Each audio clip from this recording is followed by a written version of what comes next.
আব্বু চলে আসছেন?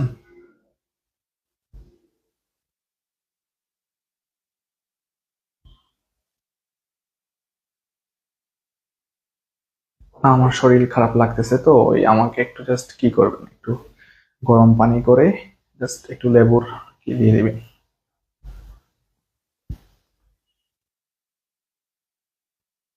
হ্যাঁ। না, ওইগুলো লাগবে না, জাস্ট এ করে নাকি ক্লাস আধা ঘন্টা নিব, আধা ঘন্টা 40 মিনিট থাকবে আর কি। আব্বু আসলে ওনাকে বলবেন এরকম এরকম করতে আর কি, দিয়ে দিবে ইনশাআল্লাহ।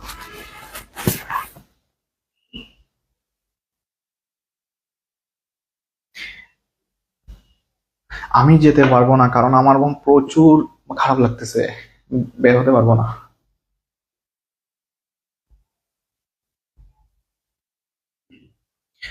ওকে, শুক্রান। আসসালামু আলাইকুম রহমতুল্লাহ, আশা করি সবাই ভালো আছো, সুস্থ আছো। ভাইয়া তোমাদের সাথে আরেকটা ক্লাসে উপস্থিত হলাম। ওকে, আমার ফোনের চার্জ কম বাবা, আমার ফোনের চার্জ কম। আর হচ্ছে দেখতেই তো পাচ্ছ, খেলা জমে গেছে রে ভাই। ওকে, ইনশাআল্লাহ তাআলা খেয়াল করো। ওয়ালাইকুম আসসালাম রহমতুল্লাহ। এখন আমরা সিকিউর পার্টে যাবো। সিকিউর কি বুঝাবো? সিকিউ বুঝাবো যেটা, সেটা হচ্ছে তোমাদের যেটা হচ্ছে তোমাদের মোস্ট মানে যেটা কমন চলে আসবে ইনশাআল্লাহ তাআলা, এইরকম আমি বুঝাই দিব। ওকে, দেখো দেখো দেখো আমাদের আমি কমেন্ট বক্সটা অফ করে দিই, এটাই ভালো হয়। ভাই শীটের জন্য পাগল হয়ে না, আমাকে একটু মানে ক্লাসটা করাতে দাও না। ক্লাসটা করানোর পরে তো আমি শীট এমনি দিব বাবা। আমি কি শীট ছাড়া কি আমি তোমাদেরকে এমনি দিয়ে দিব? পড়া যে কতগুলো কালকে দিব এগুলো তো নিজেও থামাইতে পারবা না। সো একটু অপেক্ষা করো, আমার সাথে খেয়াল রাখো। দেখো আমি তোমাদেরকে একটা কথা বলি, আগে একটা ডেমো দিই। এইটাকে তুলো, ইনশাআল্লাহ তাআলা দেখবা এইটার সাহায্যে তুমি সব পারবা। বুঝতে পারছো? দেখো,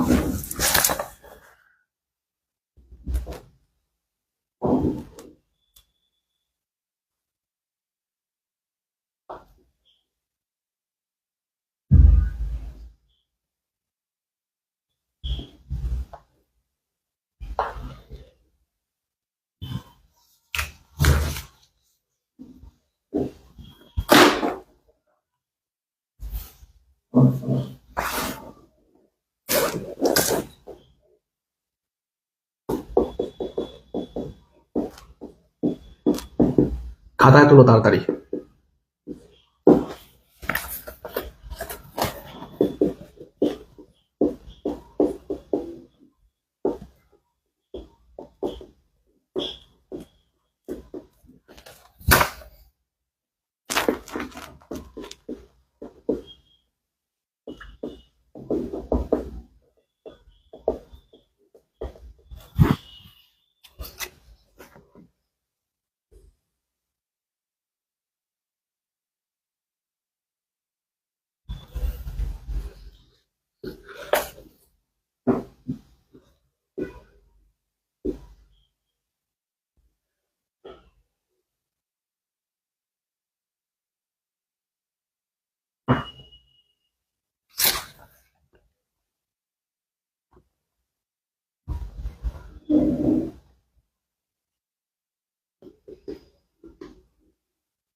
সবাই একটু খাতার মধ্যে লিখো। 70, 68, 95, 68, মোট 30টা গড় দিবা।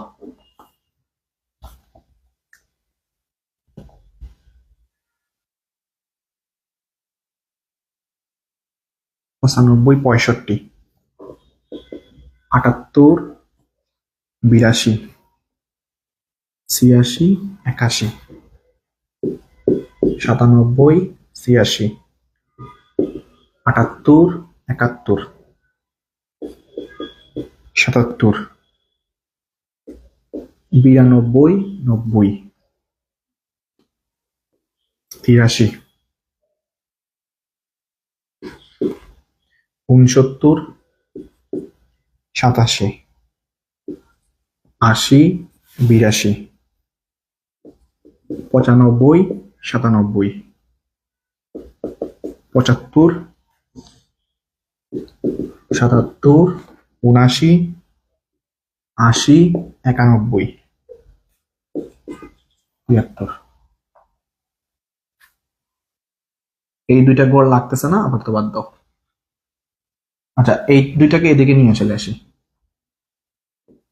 81, 83। ওকে, তাহলে মিল থাকলো আর কি, সুন্দর লাগলো গড়টা। ওকে, এই ছকটাকে তোমরা তুলো। ছকটা তোলার পরে কয়েকটা প্রশ্ন লিখো।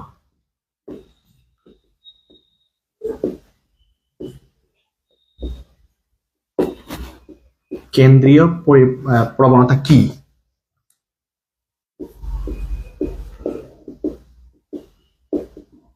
অথবা পরিমাপগুলো কি কি? ক নাম্বার,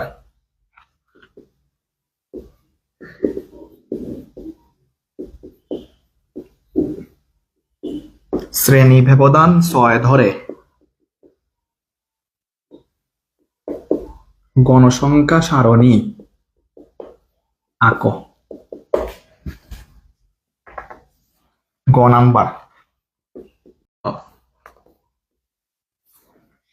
এরপরেরটা, প্রদত্ত উপাত্ত থেকে অজীব রেখা অঙ্কন করো।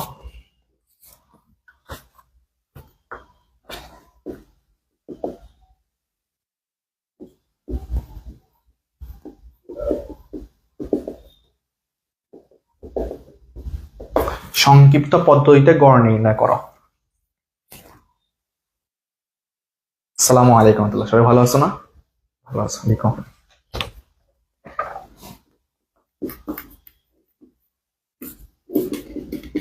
গাণিতিক গড় নির্ণয় করো।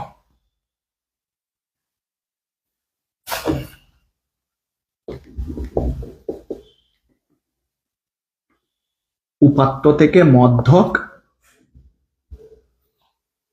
বর্গীয় জ, এটা হবে বর্গীয় জ, আর জ হচ্ছে উপাত্ত থেকে প্রচুরক। শেষ। এর বাহিরে কোনো সৃজনশীল আসবে না, এর বাহিরে কোনো সৃজনশীল আসবে না, এর বাহিরে কোনো সৃজনশীলের কোনো সৃজনশীল আসবে না, এর বাহিরে কোনো সৃজনশীল আসবে না, এর বাহিরে কোনো সৃজনশীল আসবে না, এর বাহিরে কোনো সৃজনশীল আসবে না। এই পার্ট হচ্ছে আমাদের সিকিউর পার্ট। ভাইয়া তোমাদেরকে বুঝাই দিব, ক্লিয়ার করব, সবগুলো বিষয় ক্লিয়ার করবো, জাস্ট একটু ধারণা দাও। দেখো, আমি কিন্তু এখন মিটাই দিব, সবাই একটু স্ক্রিনশট মারো। 1, 2, 3, 4, 5, 6, 7, 8, 9, 10, 11, 12, 13, 14, 15, 16, 17, 18, 19, 20। ওকে, আশা করছি সবাই স্ক্রিনশট মারছো। 1, 2, 3 মারছো। ওকে, এখন দেখো আমার দিকে তাকাও। আমি এটা মিটারে দিব কারণ আমার বোর্ড এত বড় না, মানে তোমাদেরকে বুঝাতে হবে। দেখো, কেন্দ্রীয় প্রবণতা কি, আমি এটা আজকে সকালে তোমাদেরকে বলছি মুখস্থ করবা। কেন্দ্রীয় প্রবণতাটা মুখস্থ করবা। কেন্দ্রীয় পরিমাপে গণসংখ্যা সারণী, শ্রেণী ব্যবধান 6 ধরে গণসংখ্যা সারণী। আচ্ছা, এখন আমি তোমাদেরকে এটা একটু মিটাই দিই। এটা একটু মিটাই না, জাস্ট এইগুলো একটু মিটাই। ওকে, কারণ এই বিষয় তো লাগবে, এইগুলো একটু মিটাই। ওকে, আমি কিন্তু আবার মিটাই ফেলতেছি। দেখো, তার মানে আমি একবার বলি, তুমি এর বাহিরে কোন কোয়েশ্চনটা পাবা? তোমাকে বলতে শ্রেণী বিভেদন 6 ধরে গণসংখ্যা সারণী। ওকে, আবার বলতে পারে এই গণসংখ্যা সারণী থেকে আয়তলেখ। ওকে, তোমাকে বলতে পারে প্রদত্ত উপাত্তকে বহুভুজ অঙ্কন করো। ওকে, তোমাকে বলতে পারে প্রদত্ত উপাত্ত থেকে অজীব রেখা অঙ্কন করো, তাও ওকে বাবা। তোমাকে বলতে পারে সংক্ষিপ্ত পদ্ধতিতে গড় নির্ণয় করো, তাও ওকে। তোমাকে বলতে পারে গাণিতিক গড় নির্ণয় করো, তাও ওকে। তোমাকে বলতে পারে উপাত্ত থেকে মধ্যক নির্ণয় করো, তাও ওকে। তোমাকে বলতে পারে উপাত্ত থেকে প্রচুরক নির্ণয় করো। এই 10টা কোয়েশন, 1 2 3 4 5 6 7 8 9। আর কোনো টেস্ট পেপার সলভ করতে হবে না, কোনো টেস্ট পেপার সলভ করতে হবে না, কোনো টেস্ট পেপার সলভ করতে হবে না, কোনো টেস্ট পেপার সলভ করতে হবে না, কোনো টেস্ট পেপার সলভ করতে হবে না। এখন রিয়াদ ভাইয়ের ম্যাজিকটা দেখছো? এখন তোমার ফ্রেন্ড যদি বলে এই পরিসংখ্যান 20 মার্কের জন্য তুই কোনগুলো, এমসিকিউ তো শিখাই দিছি, এসকিউ শেষ, বেসিকও শেষ, এখন বলতে পারে সিকিউ জন্য তুই কি পড়লি? আরে বেটা, বমের মাত্র এক টেকনিকে 10টা সৃজনশীল শেষ, মানে 10টা প্রশ্ন, মানে তোর 2টা সৃজনশীল কমন চলে আসবে। না আসলে রিয়াদ ভাই দায়িত্ব নিবে, আমার কি? ওকে, আচ্ছা। তো এর জন্য তোমাদেরকে বলতেছি আলহামদুলিল্লাহ বলবো না, সবাই মনে মনে বলো আলহামদুলিল্লাহ। দেখো কত সুন্দর, যেন আজকের পরে তুমি এতটুকু বলতে পারে যে পরিসংখ্যান নিয়ে আর ভয় নাই। আর দেখো মাত্র একটা ছকের মাধ্যমে সবগুলা করা যাবে। হয়তো ভাইয়া এখানে গ্রাফ আইকাইকে তোমাদেরকে দেখাতে পারবো না, কিন্তু তোমাদেরকে আমি বলে দিব তোমরা কিভাবে করবা। আবার আমি মেডিসিন করে করে তোমাদেরকে শিখিয়ে দিব। ওকে, শর্ট ভিডিও করে করে গ্রাফের মধ্যে একেও আমি তোমাকে দেখাবো, জাস্ট আমার সাথে থাকো। তার মানে আমরা ক নাম্বারটা দেখলাম, এখন কি শ্রেণী ব্যবধান 6 ধরে গণসংখ্যা সারণী। তার মানে আমাকে কি বলছে? শ্রেণী ব্যবধান 6 ধরে। ওকে, আমাকে কি বলছে ভাইয়া? দেখো শ্রেণী ব্যবধান 6 ধরে গণসংখ্যা সারণী। দেখো একটা কমন একটা মিস্টেক আমরা দেখি যে দেখো কোনো একটা সারণীর দেখবা তারা যখন দিবে তোমাকে, যখন তারা এইরকম তো দিতে পারে, রাইট? তোমাকে এইরকম দিতে পারে না। দেখো দুইটার মধ্যে পার্থক্য দেখো, তোমাকে দিতে পারে এইরকম। ওকে, দেখো 20 থেকে 30 দিতে পারে, ওকে। 30 থেকে 40 দিতে পারে, ওকে। তোমাকে দিতে পারে 40 থেকে 50। গণসংখ্যা দিতে পারে তোমার এখানে 4 5 6, এইটা একটা দিতে পারে। আচ্ছা, আরেকটা টাইপের তোমাকে দিয়ে দেয়, এটা একটা কনফিউশন আমি ভাঙাই দিচ্ছি তোমাদের। আরেকটা দিয়ে দিতে পারে, এরকম দিতে পারে না তোমাকে, যে দেখো এখানে একটু বেশি শর্ট হয়ে গেছে, দেখো তোমাকে এইরকম দিতে পারে কিনা, দেওয়া হচ্ছে 21 থেকে 30, 31 থেকে 40 দিতে পারে কিনা। দেখো তোমাকে এখানে মনে করো 5 গণসংখ্যা 6 গণসংখ্যা, দেখছো? দেখো দুইটার মধ্যে পার্থক্য কি? এখানে দিচ্ছে 20 থেকে 30, 30 থেকে 40, 40 থেকে 50। এখানে কি দিছে? 21 থেকে 30, 31 থেকে 40। যেটা থেকে দেখ না কেন, এখন তুমি কি করো? তুমি যদি এইরকম মনে করো যে মনে করো 20 থেকে 30, ওকে, আমি মনে করো কি করলাম 30 থেকে 20, এরকম হতে পারে না? হ্যাঁ হতে পারে। যেমন 30 থেকে 20, মানে এই 20 থেকে 30 এর ব্যবধান কত? 10। ওকে, এখন তুমি যদি এইরকম করো যে এই যে এই 30 থেকে 21 নয়, এই পেজটা লাগাও তোমরা এই জায়গায়, দেখছো? দেখো আমি এই কনফিউশনটা এখন ভাঙতেছি। তোমাদের কনফিউশন তো এটা না, যেমন যদি 20 থেকে 30, 30 থেকে 40, 40 থেকে 50, তো তোমাকে তো নিম্ন সীমা, বুঝতে পারছো? দুইটাই একই ফরম্যাট। তোমাকে যেটা থেকে দেখ না কেন, এখানে তারা একটা জাস্ট মানটা কমায় দিছিল, আর এখানে তারা জাস্ট একটা মানটা বাড়ায় দিল, বুঝতে পারছো? মানে এখানে দিছে 20 থেকে, এখানে দিছে 21 থেকে, এটাই। দেখছো আমার কথাটা বুঝতে পারছো কিনা? আমি এটা কি জন্য দেখাইছি? কমন মিস্টেক, যে তোমরা এইখানে গিয়ে বলো শ্রেণী ব্যবধান 10, এখানে বলো 9। কারণ কি তোমরা মনে করো 30 থেকে বিয়োগ 10, এখানে মনে করো 30 থেকে 21 9। না, এটা এটার সাথে সম্পর্ক না। সম্পর্কটা হবে এই দেখো, এই ঘরে 30 আর এই ঘরে 20, 30 থেকে 20 গেলে 10, এখানে দেখো 31 থেকে 21 বিয়োগ দিলে 10, ব্যবধানটা এইরকম হয়, বুঝতে পারছো? তো একটু খেয়াল করো যে এখানে হচ্ছে 20, এখানে হচ্ছে 30, ব্যবধানটা কত? 20 থেকে 30 এ যাইতে 10। আচ্ছা, তো এখন বলো 21টা মানে একটা অঙ্ক,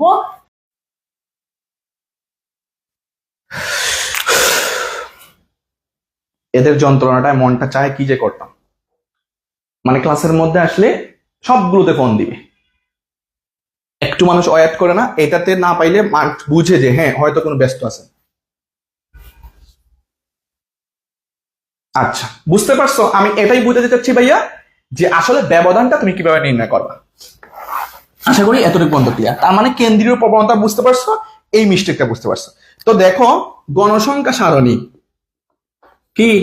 গণসংখ্যা সারণী 6 ব্যবধান ধরে, 6 ব্যবধান ধরে। জাস্ট একটু রাফ করে রাখো, পরে তুমি করবা সলভ। দেখো এগুলো তোমাদের কাজ থাকবে। তাহলে প্রথম ঘর কি দিতে হবে বলো? শ্রেণী ব্যবধান বা শ্রেণী ব্যাপ্তি, এইটা প্রথম করে থাকবে। পরের ঘরে কি থাকবে? টেলি। পরের ঘরে কি থাকবে? গণসংখ্যা। বুঝতে পারছো? যখন পরীক্ষায় গণসংখ্যা সারণী বলবে এত ব্যবধান ধরে, বা বলবে শুধু যে গণসংখ্যা নিবেশন সারণী তৈরি করো, তোমাকে বলতে পারে এত ব্যবধান ধরে বা এত ব্যক্তি ধরে, তাহলে তো তোমার একটা ফিক্সড করে দিল, তাহলে তুমি এত ব্যবধানই ধরবা। যেমন এখানে 6 ব্যবধান বলছে, 6 ব্যবধান। এখন তোমাকে না বলে শুধুমাত্র যদি বলে যে গণসংখ্যা সারণী, তাহলে তুমি শর্টকাট এত লম্বা দেওয়ার দরকার নাই যে 10 ব্যবধান ধরে, 5 ব্যবধান ধরে ধরে ধরে ধরে তুমি জাস্ট সবগুলো নিজের মতো করে করবা। তো এর জন্য কি করতে হবে? শ্রেণী ব্যক্তি লাগবে, টেলি লাগবে, গণসংখ্যা লাগবে। এখন শ্রেণী ব্যক্তি কত থেকে শুরু করবা? এখানের মধ্যে মূল কথা যে আসলে গণসংখ্যা নিবেশন সারণী কিরকম তৈরি করতে হয়। তার মানে 1 নাম্বার কি বললাম আমি, যে শ্রেণী ব্যবধানটার মধ্যে কনফিউশন ভাঙলাম। 2 নাম্বার কেন্দ্রীয় প্রবণতা বলতে কি বুঝো, বা কেন্দ্রীয় প্রবণতার পরিমাপগুলো কি কি, গড়, মধ্যক, প্রচুরক। এখন গণসংখ্যা সারণী তোমাকে বলতে পারে এত ব্যবধান ধরে, অথবা বলতে পারে শুধু সারণী, যেটাই বলুক না কেন তুমি পারবা। বুঝতে পারছো? এর জন্য 3টা জিনিস লাগবে, শ্রেণী ব্যক্তি লাগবে, টেলি লাগবে, গণসংখ্যা লাগবে। গণসংখ্যাটা তোমাকে তারা দিয়েই দিবে। গণসংখ্যাটা ভাইয়ের মতো এরকম এতগুলা দিবে না, শুধুমাত্র তারা দেখবা এখানের মধ্যে দিয়ে দিবে যে এত প্রাপ্ত নম্বর এত থেকে এত, গণসংখ্যা 5, গণসংখ্যা 6, গণসংখ্যা 7। তো তুমি জাস্ট এগুলো বসাবা, 5, 6, 7 এরকম জাস্ট দেখে দেখে বসায় যাবা। আমি তোমাদেরকে এগুলো আবারও পার্ট করে করে দিব। এখানে তো জাস্ট একটা পর্বের মধ্যে আলোচনা করতেছি যাতে শর্টলি তোমাদের সাথে সুন্দরভাবে আলোচনা করা যায়। আর ওইখানে আমি তোমাদেরকে ওই যে ভাইয়ের ট্রিকি ওইতে শিখাই না, তো আমি এক একটা ফরম্যাট এটা তোমাদেরকে সাজায় দিব, যে আসলে এক ক্লাসে মাত্র 5 মিনিটে দেখে নাও গণসংখ্যা নিবেশন সারণী কিরকম তৈরি করতে হয়। তখন তুমি ওই ক্লাসগুলো করিও ভাইয়া, এনাফ ইনশাল্লাহ।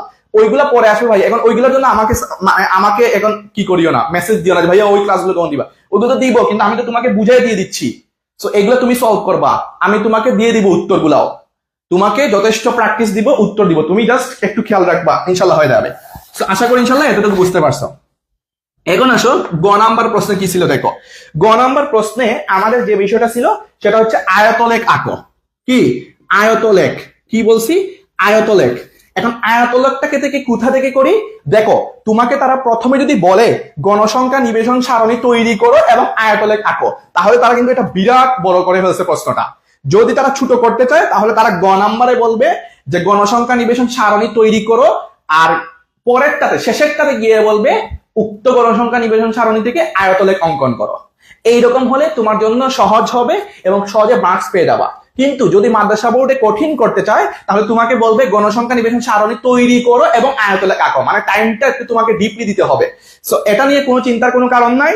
জাস্ট হচ্ছে তুমি এর জন্য আয়তলেখ অঙ্কনের জন্য যে কোনো আয়তলেখ, আয়তলেখ মানে তো বুঝতে পারছো, আমি দেখাবো আঁকিয়া। সো এর জন্য কি করতে হবে, ওই ঠিক একই রকম ভাবে শ্রেণী ব্যক্তি, প্রথমে কি লিখতে হবে? শ্রেণী ব্যক্তি লিখতে হবে। এরপর হচ্ছে প্রকৃত সীমা অঙ্কন করতে হবে। দেখো এই জিনিসটা তোমরা ভুলে যাও, এইটা করা যাবে না। প্রকৃত সীমাটা তোমরা ভুলে যাও। কি প্রকৃত সীমা? এরপর হচ্ছে গণসংখ্যা। গণসংখ্যা বুঝতে পারছো? গণসংখ্যা পেস লাগাবা না। দেখো গণসংখ্যা সারণী একটা, প্রকৃত সীমা একটা। সারণীর মধ্যে টেলি লাগে, আয়তলেখ অঙ্কনের মধ্যে টেলি লাগবে না। যদি মিস করবা একদম ঠাস করে মারবো কিন্তু। এখন আমি বারবার বলতেছি কিন্তু গণসংখ্যা নিবেশন সারণীর মধ্যে টেলি লাগে, আয়তলেখের মধ্যে টেলি লাগে। আয়তলেখের মধ্যে কি জন্য টেলি লাগবে? তুমি কি টেলি কি এরকম আঁকবা? আয়তলেখের মধ্যে এরকম আঁকবা না। তো আয়তলেখের মধ্যে যেগুলো দরকার ওইগুলোই আমি এখানে দেখাবো। আগে তোমাকে যখন বলবে আয়তলেখ অঙ্কন করো, তাহলে সাথে সাথে মাথায় 3টা জিনিস আনবা, যে শ্রেণী ব্যক্তি, প্রকৃত সীমা, গণসংখ্যা। এরপরে তোমাকে বোর্ড থেকে তোমাকে একটা গ্রাফ দেওয়া হবে, ওইটা থেকে সুন্দর করে আঁকে দেওয়া। তুমি নিজে গ্রাফ নিলেও দিবে, না দিলেও নিবে, নেওয়ার দরকার নাই। বলবে তুমি কোনো কিছু কপি করে নিয়ে আসছো, তো তারাই দিবে। বুঝতে পারছো? এটা বোর্ড থেকে দিবে তোমার দিবে। তো এটা নিয়ে টেনশন করার দরকার নাই। তো এখন দেখো, বলবা রিয়াদ ভাই, এখন আপনাকে আমি প্রশ্ন করি, বলেন। হ্যাঁ ভাই বলো, তুমি যা প্রশ্ন করবা আমি জানি, তোমার প্রশ্নটা আমি জানি। বলবা প্রকৃত সীমা কি। দেখো আমি তোমাদেরকে একটা জিনিস বুঝাই, একটু মানে সহজ করে বুঝাই, তাহলে এনাফ হবে। আয়তলেখ অঙ্কনের জন্য কি বলছি বিষয়গুলো আগে বলো আমাকে। বলছি যে শ্রেণী ব্যক্তি, এরপরে কি বলছি? প্রকৃত সীমা। ওকে, এগুলো খাতার মধ্যে লিখে রাখো না, তাহলে তোমাদের কাজে লাগবে। গণসংখ্যা আমি তারপরে দিয়ে দিব, কিন্তু আগে খাতার মধ্যে লিখলে তো নিচ থেকে মনে থাকবে। দেখো এখন শ্রেণী ব্যক্তির জন্য কি দরকার, যেমন আমার গ্রাফটা কিরকম থাকে এরকম না। দেখো মনে করো এটা গ্রাফ, আমার কথা তো বুঝছো, এটা গ্রাফ মানে এরকম তো ক্ষুদ্র ক্ষুদ্র ঘর থাকবে। ওকে, মনে রাখো এইটার দিকে, এইটা হচ্ছে এক্স অক্ষ, এটা হচ্ছে ওয়াই অক্ষ, এরকম আগে নাম দিবা। এটা হচ্ছে 0। ওকে, 0 কেন? কারণ এই দিকে হচ্ছে মাইনাসের মান, এদিকে হচ্ছে প্লাসের মান। বুঝতে পারছো? নিচের দিকে হচ্ছে ওয়াই এর মাইনাস মান, আর এই এক্স এর মাইনাস মান হচ্ছে এদিকে। বুঝতে পারছো? আচ্ছা, তোমাদের জন্য একটা সুন্দর একটা প্রশ্ন আছে জেনারেল ম্যাথে, তোমরা পারবা, যে দেখবা পরে বুঝাবো, কিন্তু আমি যখন আয়তলেখটা অঙ্কন করব, এখন বলো বাবা কিভাবে আয়তলেখ অঙ্কন করো। এই যে শ্রেণী ব্যক্তি মনে করো 5 থেকে 10, আমি একটু করায় দেখাই তোমাদেরকে, কনফিউশনটা ভাঙিয়ে ফেলি। 5 থেকে 10, ওকে। এরপরে মনে করো তোমাকে দিল 10 থেকে 15, মনে করো না, এখন একটা ধরো না। এরপরে মনে করো যে 15 থেকে 20, মনে করো দিল। এখন কি তুমি যদি প্রকৃত সীমাটা না দাও তাহলে কি হবে জানো? প্রকৃত সীমাটা না দিলে কি হবে জানো? দেখো, প্রকৃত সীমাটা না দিলে এখন তুমি কি দিচ্ছ, এই যে দেখো, মনে করো এইরকম এইরকম দিছে তারা, বুঝছো? এইরকম তারা তো এগুলো দিয়ে দিবে, এগুলো তো তারা দিয়ে দিবে। এখন প্রকৃত সীমাটা তোমার তৈরি করতে হবে, গণসংখ্যাও তোমাকে তারা দিয়ে দিবে। যেমন এখানে মনে করো 4, এখানে মনে করো 5, এখানে মনে করো 2। এটা এখন তোমার পূরণ করতে হবে। পূরণ করার আগে একটা জিনিস দেখো, তুমি যদি পূরণ না করো তাহলে কি হবে একটু লক্ষ্য করো। যদি তুমি পূরণ না করো তাহলে দেখো 5 থেকে 10, ওকে, 5 থেকে 10, যখন তুমি এখানের মধ্যে তো দাগ কাটবা, যে মনে করো এখানে 5-এর ঘর, এখানে মনে করো 10-এর ঘর, এখানে মনে করো 15-এর ঘর, এখানে মনে 20-এর ঘর, তো তুমি কি করবা 5 থেকে 10, ওকে, 5 থেকে 10 এই মানটাই তো, ওকে। এখন কি বলছে 11 থেকে 15, দেখো বাবা তুমি যখন আয়তলেখ অঙ্কন করো তাহলে 5 থেকে 10 মনে করো 4, তো 4 ঘর মনে করো এদিকে, ওকে, 8 এরকম একটু দেই তাহলে ভালো লাগবে, 8 12, দেখো 4টা ঘর যখন এইদিকে, তখন তুমি কি করো বাবা এইরকম করো না? আচ্ছা, এখন তুমি যখন নিচেরটার মধ্যে যাবা 11 থেকে 15, দেখো একটা ঘর কিন্তু বাদ পড়ে যাচ্ছে, দেখছো একটা ঘর কিন্তু বাদ পড়ে যাচ্ছে, তো এটা আয়তলেখ হইলো? এটা কি আয়তলেখ হইছে? আমাকে বলো, একটু আয়তলেখ হইছে? এটা হয় নাই। কারণ কি? কারণ এই যে মধ্যখানে কিন্তু একটা স্পেস পড়ে গেছে, এর জন্য কিন্তু তোমরা মার্কস কম পেয়ে যাও, মার্কস পুরো কাটে দিবে, একদম পুরো কাটে দিবে। বুঝতে পারছো কি করতে হবে? তো এই প্রকৃত সীমাটার কাজ হচ্ছে এদেরকে জয়েন্ট করে ফেলে, এদেরকে কি করে ফেলে? জয়েন্ট করে ফেলে। যেমন এখানে আসছে 5 থেকে 10 না, আচ্ছা এখানে কি আছে 5 থেকে 10, তো এখানে তুমি যদি দাও যেমন 4.5 থেকে নিয়ে তুমি যদি মনে করো দাও যে 10.5, ওকে 10.5, আবার যদি এখানের মধ্যে দাও যে 10.5 থেকে নিয়ে তোমার মনে করো 15.5, তখন কি হবে? এই যে দেখো 10.5 10.5 এইরকম তারা পরবর্তীতে কি হবে এখানের মধ্যে জয়েন্ট থাকবে, ওই জয়েন্ট থাকার ফলেই তোমার আয়তলেখটা হবে, জয়েন্ট থাকার ফলেই আয়তলেখটা হবে। বুঝতে পারছো এখন আমার কথা? মানে দিলে কি হবে আর না দিলে কি হবে, এটাই হচ্ছে আমার কথা। এইটা হচ্ছে অনেকেই বুঝে না, এবং না বুঝার ফলে কিন্তু অনেকে কিন্তু এখানে ডাম্বা খায়, ওকে। সো এর জন্য ডিম পাওয়া যাবে না, একটু ভালো রেজাল্ট করতে হবে। সো দেখো এই জিনিসটা আশা করি বুঝতে পারছো যে আসলে প্রকৃত সীমাটা মানে কি।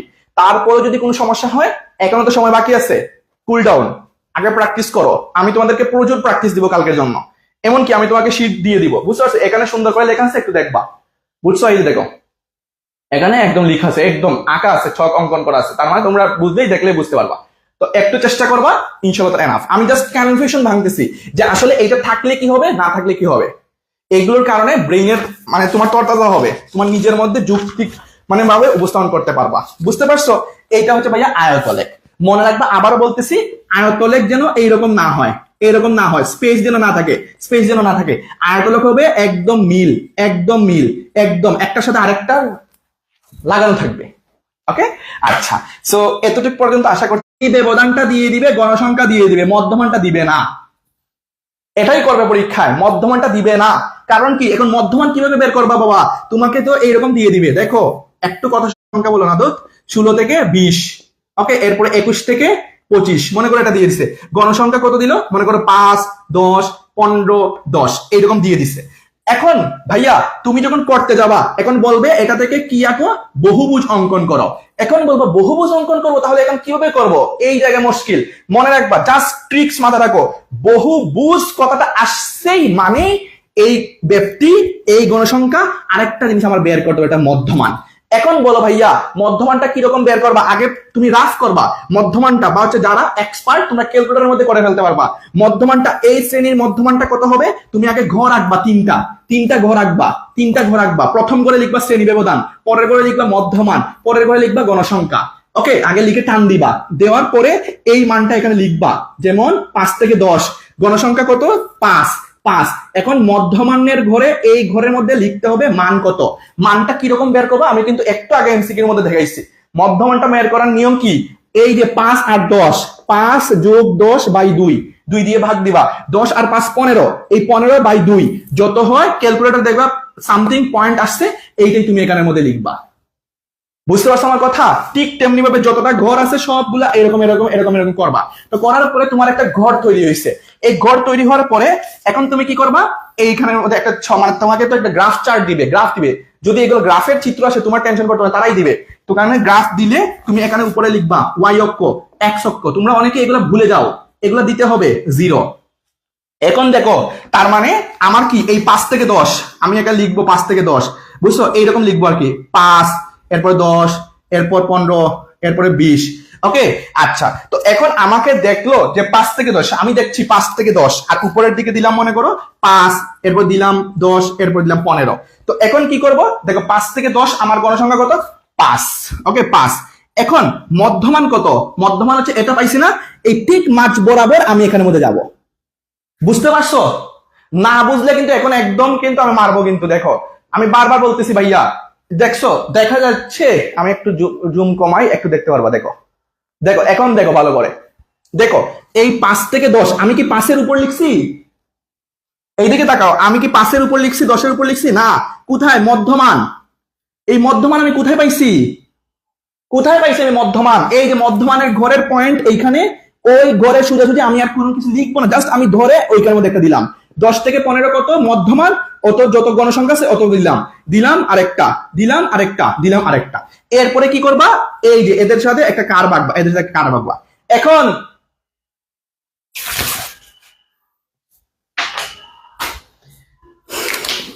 এখন তুমি একটা বিল্ডিং করছো, মানে বিল্ডিংটা এমন জোর আল্লাহ আলাদিনের চেরাগ বাতির মতো, মানে ওইরকম, মানে উপরের দিকে উঠতেছে, মানে এটাকে আর নামাইতেছে না, এরকম দিয়ে ইকার চলে আসছে। মানে দেখো এই জিনিসটাকে নামাইতেছে না, মানে কোথায় গিয়ে নামাবে এইটা নামাইতেছে না। সো একটা কাজ করবা, সেটা হচ্ছে আমি জাস্ট এই জিরোর সাথে আর নিচের দিকে নামাই দিয়ে এতটুকু করবা। বুঝতে পারছো? এইটুকুর মধ্যে কিন্তু কনফিউশন লাগে। তোমরা অনেকে কি করো, এতটুকুর মধ্যে দিয়ে চলে আসো। না, এটা তো এরকম রাখলে হবে না, এটাকে তো একটা মানে ফ্লোর সাথে লাগাতে হবে। তো তো এই যে দেখো, এই যে তৈরি হলো, এটা হচ্ছে আমার গণসংখ্যা। এখন আমাকে বলো কয়টা বিষয় ক্লিয়ার করলাম? শ্রেণী ব্যবধান, কি কি, গণসংখ্যা নিবেশন সারণী, আচ্ছা, এরপরে কি আয়তলেখ। ওকে, এরপরে হচ্ছে আমার এখন গণসংখ্যা বহুভুজ। গণসংখ্যা বহুভুজের জন্য এবারের জন্য ইম্পর্টেন্ট তোমাদের, গণসংখ্যা বহুভুজের জন্য কি, ব্যবধান, মধ্যমান, গণসংখ্যা। আর এগুলা এরকম করবা। এখন তারপরে ভাইয়া 5 থেকে 10 মিনিট ট্রিকি ভিডিও গুলো, এগুলো এক একটা পার্ট। এই যে 10টা আমি দিলাম না প্রশ্ন, 10টার জন্য দেখবা কমপক্ষে হলে 6 থেকে 7টা ট্রিকি ভিডিও আসবে। ওইগুলো জাস্ট একবারে ভাইয়া গ্রাফের মধ্যে করায় দেখাবো। তো তখন ওইগুলা রেকর্ড ক্লাস পেজেই দিব, তখন ওইগুলো সবার জন্য উন্মুক্ত, তুমি করে নিবা। তাহলে আশা করি এনাফ। এগুলো তো তোমাদেরকে এখন সুন্দর করে বুঝাই দিচ্ছি এক নজরে। বুঝতে পারছো? আচ্ছা, এইগুলো হচ্ছে বহুভুজ। জাস্ট ট্রিকি মাথা রাখো। বহুভুজের জন্য কি দরকার বলো? আয়তলেখের জন্য কি দরকার? শ্রেণীব্যাপ্তি, প্রকৃত সীমা আর গণসংখ্যা। আর এই যে বহুভুজের জন্য শ্রেণীব্যাপ্তি, মধ্যমান, গণসংখ্যা। এইরকম জাস্ট মনে রাখো, তাহলেই হয়ে যাবে। এরপরে হচ্ছে দেখো ভাইয়া অজীব রেখা। এটা কিন্তু অনেক ইম্পর্টেন্ট। কি? অজীব রেখা। অজীব রেখা, অজীব রেখার জন্য আমরা জানি, আমরা এমসিকিউ তে পড়ছি কি ওই একই রকম, জাস্ট হচ্ছে শ্রেণী ব্যবধান। 1 নাম্বার কি দরকার? শ্রেণী ব্যবধান। 2 নাম্বার হচ্ছে তোমার হচ্ছে ক্রমযোজিত, কি ক্রমযোজিত গণসংখ্যা। এরপরে 3 নাম্বার হচ্ছে তোমার কি লাগবে, গণসংখ্যা। সরি, 2 নাম্বার হচ্ছে গণসংখ্যা। 2 নাম্বার হচ্ছে গণসংখ্যা, 3 নাম্বার হচ্ছে ক্রমযোজিত গণসংখ্যা। ওকে, ক্রমযোজিত গণসংখ্যা। তার মানে এখন বলো অজীব রেখার জন্য 3টা জিনিস দরকার। একটা হচ্ছে শ্রেণী ব্যবধান, একটা হচ্ছে গণসংখ্যা, আর একটা হচ্ছে ক্রমযোজিত গণসংখ্যা। আচ্ছা, ক্রমযোজিত গণসংখ্যা তো বুঝতে পারছো, এটা তো আর আমার কোনো দেখানোর বিষয় না, কারণ ক্রমযোজিত গণসংখ্যা তোমাদেরকে আমি এমসিকিউ তেও দেখাইছি। যে আসলে দেখো আমি একটা বুঝাই, যে মনে করো এই পাশে হচ্ছে গণসংখ্যা, এখানে তো তোমার মনে থাকবে শ্রেণী ব্যবধান, রাইট? শ্রেণী ব্যবধান থাকবে, এখানে কি থাকবে? গণসংখ্যা থাকবে। তো আরেকটা লাইন থাকবে না এখানে, তো তুমি নিচ থেকে বার করবা। মনে রাখবা অজীব রেখার সময় তারা জাস্ট এই দুটা দিয়ে দিবে, শ্রেণী ব্যবধান দিবে, গণসংখ্যা দিবে, ও ক্রমযোজিতটা তোমাকে বের করতে হবে। তো ক্রমযোজিতটা বের করার জন্য নিয়ম কি? গণসংখ্যার মনে করো 5 আছে, 10 আছে, এরপর 15 আছে, এরপরে 20 আছে, এরপর 25 আছে, 30 আছে। দেখো এই যে গণসংখ্যার প্রথম, এই ক্রমযোজিতের প্রথম, মনে রাখবা। এরপরে জাস্ট আড়াআড়ি যাবে, কি যাবে? আড়াআড়ি যাবে। আড়াআড়ি কিভাবে? এই 5 আর 10 15, এই 15 আর 15 30, 30 আর 20 50, 50 আর 25 কত 75, 75 আর 30 105। এই হচ্ছে আমার ক্রমযুক্ত গণসংখ্যা। বুঝতে পারছো কিনা? আশা করছি ইনশাল্লাহ ক্লিয়ার এতটুকু যে আসলে ক্রমযুক্ত গণসংখ্যা তৈরি করে কিভাবে। এটা তোমার ক নাম্বারে চলে আসতে পারে, খ নাম্বারে বলতে পারে যে উপরোক্ত ছক থেকে ক্রমযুক্ত গণসংখ্যা নির্ণয় করো, বা ক্রমযুক্ত সংখ্যা বলতে কি বুঝো, এগুলো কিন্তু অবশ্যই সংজ্ঞা শিখে যাবা। বুঝতে পারছো? আচ্ছা, এতটুকু। এরপরে হচ্ছে ভাইয়া অজীব রেখা অঙ্কন করো, ঠিক একই রকম ভাবে। তোমার এখানে থাকবে এক্স অক্ষ, এখানে থাকবে ওয়াই অক্ষ, এরপর এখানে থাকবে হচ্ছে তোমার শ্রেণীব্যক্তি শ্রেণীব্যক্তি শ্রেণীব্যক্তি, এরপর হচ্ছে তোমার এখানে থাকবে কি ক্রমযোজিত গণসংখ্যা। এই যে ক্রমযোজিত গণসংখ্যা, এই ক্রমযোজিত গণসংখ্যার হিসাবগুলো এইদিকে থাকবে। বুঝতে পারছো? পরে শুধু টান দিবা টান দিবা, পরে এখানে একটা বিন্দু এখানে একটা বিন্দু, এগুলো জয়েন করবা, জিরোর সাথে নিবা। বুঝছো? অনেকে আছে এখানে মিলাও না, তোমরা এরকম জাস্ট রেখে দাও, মানে এখানের সাথে মিলাও না, মিলাতে হবে, এই জিরো থেকে নিয়ে এরকম দিবা। বুঝতে পারছো? আরেকটা কথা বারবার বলতেছি, কিন্তু এই ক্রমযোজিত গণসংখ্যার মধ্যেই কিন্তু এরকম হবে। বুঝতে পারছো? আচ্ছা, আশা করি ইনশাল্লাহ এতটুকু পর্যন্ত বুঝতে পারছো যে আসলে এখন বলো বহুভুজ আর অজীব রেখার মধ্যে পার্থক্য কি। বহুভুজের মধ্যে আমার দরকার শ্রেণী ব্যবধান, মধ্যমান, শ্রেণী ব্যবধান, মধ্যমান আর গণসংখ্যা। আর অজীব রেখার মধ্যে কি দরকার? শ্রেণী ব্যবধান, ক্রমযোজিত গণসংখ্যা আর গণসংখ্যা। তার মানে দুইটার মধ্যে পার্থক্য কি, যে বহুভুজ আর অজীব রেখার মধ্যে পার্থক্য কি? বহুভুজে মধ্যমান দরকার আর অজীব রেখায় ক্রমযোজিত গণসংখ্যা দরকার। এত পেশ করে লাভ আছে? একবার ইজি। আচ্ছা, আশা করছি ইনশাল্লাহ তোমরা ক্লিয়ার। এখন দেখো ভাইয়া গড় নির্ণয়। ওকে, গড় নির্ণয়ের জন্য আমরা এখন আর জাস্ট আমি যেগুলো দেখাইছি তোমাদেরকে বহু দেখাইছি এমসিকিউর মধ্যে, তোমরা বুঝতে পারছো। শুধুমাত্র একটা আছে, দেখবা মনে রাখবা, যে তোমাকে যদি বলে যে সংক্ষিপ্ত পদ্ধতিতে, তোমাকে যদি বলে সংক্ষিপ্ত পদ্ধতিতে একটা হতে পারে, আর একটা তোমাকে বলতে পারে যে গাণিতিক গড়, শুধুমাত্র বলবে গাণিতিক গড় নির্ণয় করো। দুইটার মধ্যে পার্থক্য আছে, একটা হচ্ছে সংক্ষিপ্ত পদ্ধতিতে আর একটা হচ্ছে গাণিতিক গড়। বুঝতে পারছো? আচ্ছা, আশা করি ইনশাল্লাহ বুঝতে পারছো। দেখো সংক্ষিপ্ত পদ্ধতিতে সূত্রটা লিখে নাও, জাস্ট সংক্ষিপ্ত পদ্ধতির সূত্রটা হচ্ছে x x bar equal to a plus summation f i u i by n into h. এইটা হচ্ছে যখন আমরা বলবো সংক্ষিপ্ত পদ্ধতিতে, যখন আমাকে বলবে সংক্ষিপ্ত পদ্ধতিতে। আর গাণিতিক গড়টা হচ্ছে মনে রাখবা যে x bar equal two 1/n, 1/n, এরপর হচ্ছে summation of F i u I. বুঝতে পারছো? এইটা হচ্ছে গাণিতিক গড়। মনে রাখবা, একবারে মাথার মধ্যে ঢুকায় নাও, একবারে মাথার মধ্যে ঢুকায় নাও যে দুইটার মধ্যে পার্থক্য আছে, একটা হচ্ছে সংক্ষিপ্ত পদ্ধতিতে, একটা হচ্ছে গাণিতিক গড়। এখন বলবা রিয়াদ ভাইয়া তাহলে আপনি যদি একটা আমাদেরকে করায় দেখাতেন। আমি অবশ্যই করায় দেখাবো, কেন আমি করায় দেখাবো না। এইগুলোর উপরে ট্রিকি ভিডিও আসবে, একটু অপেক্ষা করো, ট্রিকি ভিডিও আসবে, এগুলোর উপরে ট্রিকি ভিডিও আসবে, তোমাদেরকে প্রপার ওই যে ট্রিকি ভিডিও দিব। আর তোমরা তো অবশ্যই শিখতেছো, পারতেছো, পরিসংখ্যান তো সবারই পারার কথা। তোমরা যারা পারো আগামীকাল আমরা প্র্যাকটিস দিব, প্র্যাকটিস মানে তোমাদেরকে শীট দিব, ওই সৃজনশীল গুলো করতে হবে, সবার সৃজনশীল গুলো করতে হবে। উত্তর সহ থাকবে ট্রিকি ট্রিকি, এগুলো দেখবা। তো এর জন্য জাস্ট মাথা রাখো, যখনই বলবে সংক্ষিপ্ত পদ্ধতিতে গড় নির্ণয় করো, তোমার মাথায় আসতে হবে যে এই সূত্রটা অ্যাপ্লাই হবে। আর যখনই বলবে গাণিতিক গড় নির্ণয় করো, তখনই তোমার এই সূত্রটা অ্যাপ্লাই হতে পারে। বুঝতে পারছো? আচ্ছা, এটাই হচ্ছে মূল কথা। আচ্ছা, এখন আসো ভাইয়া মধ্যক। ওকে, আমি একটু কথা বলি মধ্যকের ক্ষেত্রে। দেখো মধ্যকের ক্ষেত্রে এমসিকিউর মধ্যে কিছু কনফিউশন আসে। এমসিকিউর ক্ষেত্রে আমি তোমাদেরকে বারবার বলতেছি, দেখো আর মাত্র 6% আছে আমার মোবাইলের চার্জ, শেষ হয়ে যাবে, আমি কেটে দিব। জাস্ট একটু ক্লিয়ার করো, পরবর্তীতে আমি আবার লাইভে আসবো, কিন্তু পরে আবার ফ্রেশ টেস্টে আমি লাইভে আসবো। ওকে, ওই সময় সবাই থাকবা, দরকার আছে। দেখো মধ্যক, এই মধ্যকের জন্য এমসিকিউতে যেগুলো আসবে, এমসিকিউতে তুমি আগে এমসিকিউর ক্ষেত্রে দেখতে হবে যে বিন্যস্ত নাকি অবিন্যস্ত, বিন্যস্ত নাকি অবিন্যস্ত, এটা হচ্ছে 1 নাম্বার দেখতে হবে এমসিকিউর ক্ষেত্রে। 2 নাম্বার হচ্ছে দেখতে হবে যে এন ইকুয়াল টু জোর নাকি বেজুর, জোর নাকি বেজুর, জোর নাকি বেজুর, জোর নাকি বেজুর, জোর নাকি বেজুর, জোর হলে একটা, বেজুর হলে আরেকটা। আচ্ছা, এইটা হচ্ছে তোমার এই 2 নাম্বার পয়েন্টটা হচ্ছে অবিন্যস্তের ক্ষেত্রে। কির ক্ষেত্রে? অবিন্যস্তর ক্ষেত্রে। 3 নাম্বার পয়েন্টটা হচ্ছে বিন্যস্তর ক্ষেত্রে। বিন্যস্তর ক্ষেত্রে কি বলো? তোমরা সূত্র পারো না? আচ্ছা, সূত্র কি আমরা জানি যে বলো এল প্লাস এন বাই 2, এরপর হচ্ছে মাইনাস এফ সি ইন্টু, এরপরে বলো এইচ বাই এফ এম। এই সূত্রটা দেখো কয়টা সূত্র মধ্যকের, এখানের মধ্যে তোমার জন্য ক্লিয়ার করে দিচ্ছি। দেখো মধ্যকের কথা আসলেই, যখন তোমার এই যে তোমার যখন সিকিউতে আসবে তখন সিকিউর জন্য এই জিনিসটা আসবে, সিকিউতে আসবে এইটা, সিকিউতে আসবে এইটা, মনে রাখবা সিকিউতে আসবে এইটা। মানে ওইখানে তোমার এফসি বের করতে হবে, ওইখানে তোমার এইচ বের করতে হবে, ওইখানে তোমার এফএম বের করতে হবে, ওইখানে এন বের করতে হবে, এল বের করতে হবে। সহজ, বাট একটু বুঝে বুঝে লিখতে হবে যে এখানে এল এত এর পরে গিয়ে ওই সূত্র দিয়ে প্রয়োগ করতে হবে। এটা হচ্ছে সিকিউর জন্য।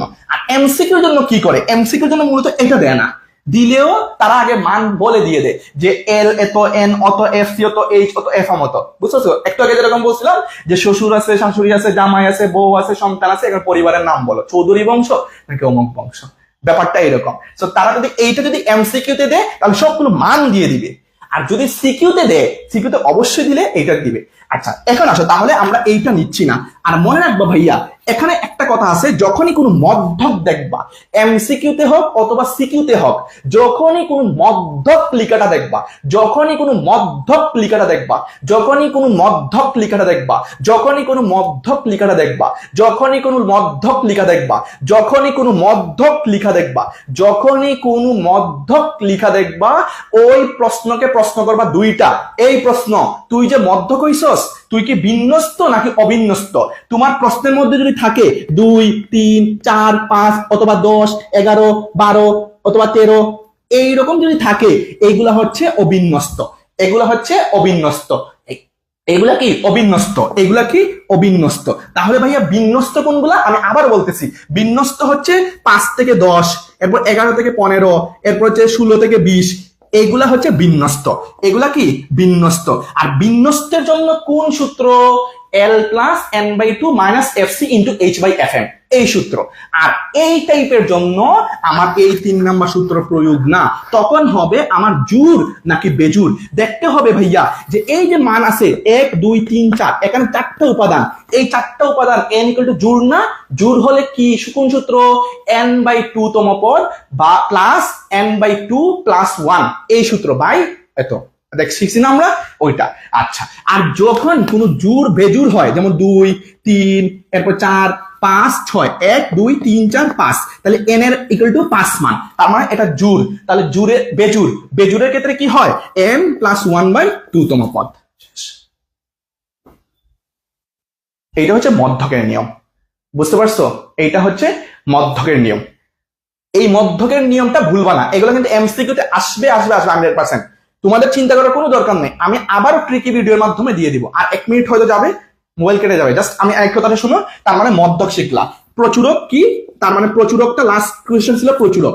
প্রচুরকটার জন্য তোমরা সূত্র জানো, তোমাদেরকে সবকিছু দেওয়া থাকবে, জাস্ট এল এত, f1 এত, f2 এত, h এত, শেষ। তুমি প্রচুরকের মান বসাবা, করে ফেলবা। এখন ওই প্রচুরক কিভাবে আঁকতে হবে, অজীব রেখা কিভাবে আঁকতে হবে, এরপর হচ্ছে গণসংখ্যা নিবেদন সারণী ট্রিকি, এরপর মধ্যক, এগুলো যেন তোমাদের ট্রিকি হইতে মনে থাকে কিভাবে, এগুলো হচ্ছে ভাইয়া 4 থেকে 5টা মেডিসিনে পেজের মধ্যে দিব, শর্ট শর্ট ভিডিও, যেরকম আমরা গণিতের মেডিসিন 14টা দিছি, এইরকম তোমরা করবা এনাফ ইনশাআল্লাহ তাআলা। আশা রাখছি তোমরা বুঝতে পারছো। সিকিউ এখানের মধ্যেই 100%। আর তোমরা তো আর কোনো চিন্তা নাই, আশা করছি। যদি কোনো প্রবলেম থাকে আমি তো আসি, বলবা, ইনশাআল্লাহ আমরা দেখবো। এই হচ্ছে ভাইয়া আজকের গণিতের পরিসমাপ্তি। আশা করি ইনশাআল্লাহ তোমরা ক্লিয়ার, বুঝতে পারছো। আর এই যে ম্যাথ গুলো করলাম, এইটা এখন তোমরা নিজেরাই বসে বসে করো। এখান থেকে অজীব রেখা করো, এখান থেকে গণসংখ্যা বহুভুজ করো, এখান থেকে গণসংখ্যা নিবেশন সারণী তৈরি করো, এখান থেকে আয়তলেখ করো, এখান থেকে মধ্যক বের করো, এখান থেকে প্রচুরক নির্ণয় করো, তাহলে তোমার প্র্যাকটিস হয়ে যাবে। আগামীকাল আজকে রাতে আমি 3টা পর্বেরই, সকালের বেসিক প্লাস এসকিউ এবং সন্ধ্যার এমসিকিউ আর এখনের সিকিউ, 3টার পার্টে দিয়ে দিব। আগামীকালের জন্য প্র্যাকটিস শিট দিব, সবগুলো সলভ করবা। পরশুদিন থাকবে গণিতের আরেকটা সিরিজ ইনশাআল্লাহ, যেটা সকাল সন্ধ্যা রাত, ওইটা হয়তো বা 2য় অধ্যায়ের উপর আমরা নিতে যাচ্ছি। আচ্ছা, তো আশা করছি ইনশাআল্লাহ এতটুকু পর্যন্ত ক্লিয়ার। এখন কয়টা বাজে? এখন হচ্ছে দেখো 9টা 23। আমি ইনশাআল্লাহ তাআলা 10টা 10 বা 10টা15 দিকে লাইভে আসবো, সবাই একটু থাকবা ইনশাআল্লাহ। দেখা হচ্ছে বিজয় সফলতার মঞ্চে। হায়রে যাইও না, লেগে থাকো। ওকে, আশা করছি এতটুকু পর্যন্ত ক্লিয়ার করতে পারছি। বাকিগুলো আমি ট্রিকির মাধ্যমে আমি ক্লিয়ার করে দিব ইনশাআল্লাহ। আসসালামু আলাইকুম ওয়া রাহমাতুল্লাহি ওয়া বারাকাতুহু।